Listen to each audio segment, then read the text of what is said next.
Hey everyone, welcome to the Super Collection, and this comic book day was just amazing, and I've got some comics to show you today, so let's get right into it. And speaking of amazing, the first comic book that we have, The Amazing Spider-Man!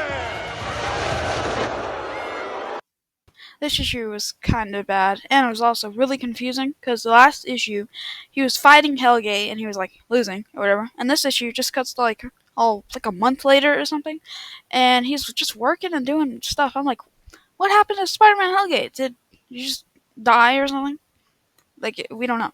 Anyways, he's doing the work stuff, and then everyone needs Spider-Man or something, and then Norman's like, "You gotta come back, man. You gotta be Spider-Man, please." And then Peter's like, "Nah, get the hell away from me. I don't know you. Never come to my work again."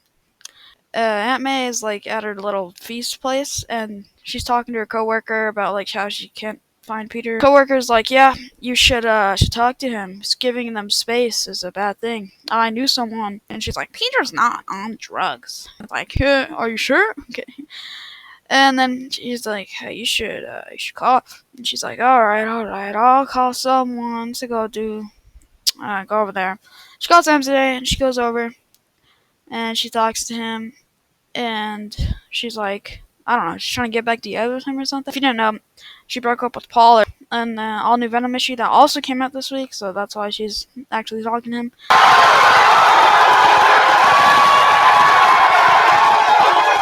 And she's checking on him, and he's like, she reveals the symbiote to him, and he's like, "Wow, I thought you were gonna get back together with me or something." And then he just closes the door and walks away. He's written so out of character. This is stupid. Why? And then at the end, he swings out, even with a broken leg earlier, but now apparently he doesn't have a broken leg.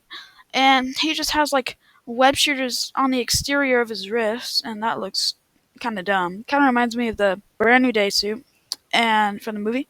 And he has them on his ankles too. Like, what is he gonna just throw those away and use those new ones if he runs out on his ankles? Because that's stupid. Why does he have them on his ankles?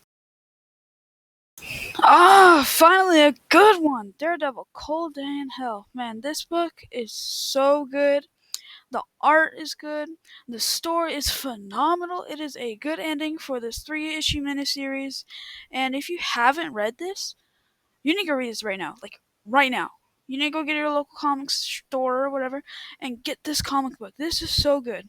I'm not even going to talk too much about this because it is so good, I do not want to spoil it. Like, yeah. Just go read it. Deadpool kills the Marvel Universe one last time. Another final issue to a 5-issue limited series. So it all starts off where Deadpool goes to the Flux Paradoxica's universe, and Deadpool encounters Worldbreaker Hulk once again to finish the fight that they had in the first issue. Deadpool finishes the fight with ease because of his new powers that he's got along the way. Then Deadpool finds the Flux Paradoxica's base. Then he talks to the Flux Paradoxica and realizes that Alfie, the one who's been sending him on all of these missions, is actually the sister of this thing, Flux Paradoxica, and they're kind of working together. Well, she's more like a slave or something that just does her bidding because she's not strong enough to beat her.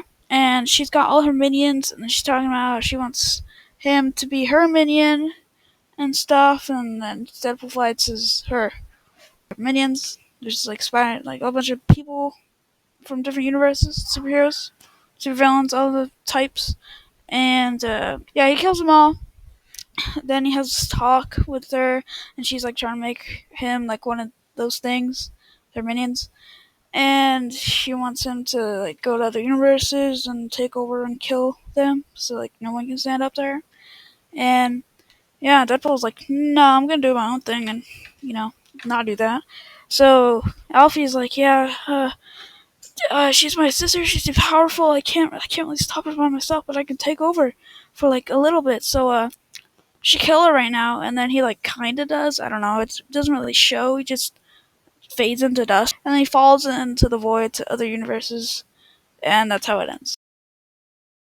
Ultimate Wolverine, another great one. It's been slow a little lately, but now this just picked it back up. It's so action packed. Wolverine is becoming more Wolverine instead of the controlled Winter Soldier that they made him. and some people die, but it's okay. It's a great pickup. Wolverine. This one's okay. I mean, it doesn't really focus on Wolverine exactly. I mean, for the first 2 pages, it is him fighting Sabretooth, but it's kind of X-Men versus Sabretooth, and Sabretooth just kind of like solos the X-Men for like a little bit. But, that can't happen. They're the X-Men, so yeah, you know what happens at the end. I think if you like Wolverine, you like X-Men, you should get this.